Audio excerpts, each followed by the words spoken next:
So next we'll move on to our nymphs. So these can be a little bit more tricky because we can't see the fish actively eating the nymphs because they'll be below or subsurface in the water. And these come in a wide range of patterns, wide range of bugs and different stages of the same bugs. So these can be quite tricky at times. Same thing as the dry flies, you have bugs that range from really small, like midges and chironomids and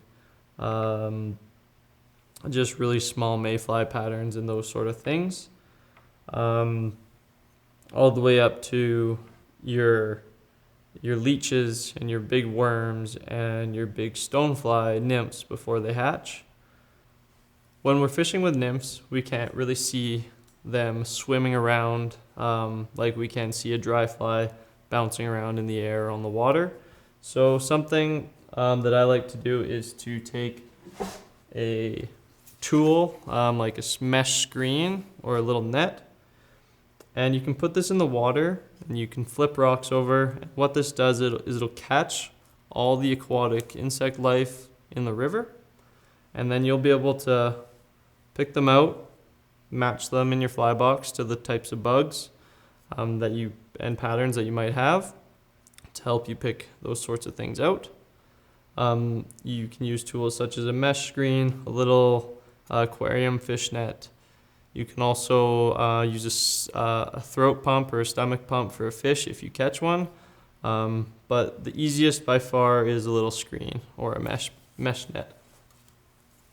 There are a couple of patterns that are consistent with the months of the year that happen in a systematic order pretty much every year. There are hatch charts online or at your local fly stores, fly shops that kind of show you what's happening in the river, which has been proven by guides and people who fish almost every day, kind of recording what they see out there just to make it easier for people who might not have the chance to get out that much to have an idea of what's going on in the river before they get out there. A couple of those things are your stoneflies. These will hatch in the spring. Typically July, right after runoff ends, is the best time for the stoneflies. And you'll see them. They're really big, kind of intimidating bugs. They don't bite, but the fish really love them. So shortly after runoff ends, there'll be lots of these out on the river. There are a couple of bugs or insects that are always in the river, and those I call are staple flies. So there's always worms in the river, no matter what time of the year. You'll always find worms. So those are a good bet. And the same thing goes for leeches. There's always leeches in the river. There are certain times of the year where there's more or less of them. However, if you're really stumped, the safe bet is to go back to those staple flies and to fish those if you're really not sure what's happening that day.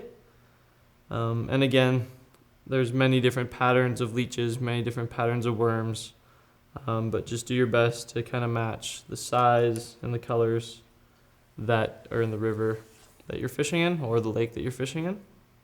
So yeah, those are nymphs for the most part.